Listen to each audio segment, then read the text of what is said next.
law enforcement, the state's attorneys themselves, and the judiciary, if we can get them lined up, or so at least made aware of the problem. With 14 different states' attorneys addressing the problem, you have an uneven approach to it, and what that means is that the bad guys can figure out where the seams are and work them. So it seems to me a statewide approach is really what's called for. Now, on the other hand, so the first priority should be to deal with prescription and illegal drug use and the violent crimes associated with them. And the aim is, of course, to make communities safe for working families. That's the idea. Like here, this is a middle-class neighborhood, you can see.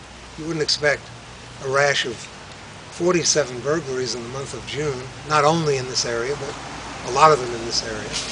It's a serious issue. And we don't come to Vermont to experience the Bronx all over again. So, at the same time, though, we have nonviolent young offenders. And here's where Maple Leaf Farm, what I've been made aware of about Maple Leaf Farm comes in.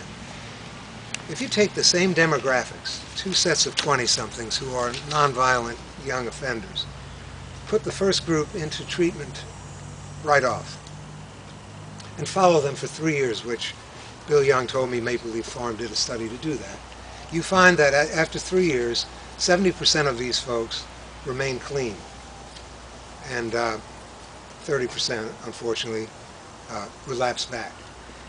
But compare that to the second group. Same demographics, put them in jail for 60 days to teach them a lesson the old-fashioned way, and then into treatment. I would have thought, and Bill Young would have thought, there wouldn't be much difference between those two groups. 60 days in jail, how much could happen? Well, it turns out that the data shows only 30% of the second group remain clean. So that's a 40-point gap between these two groups.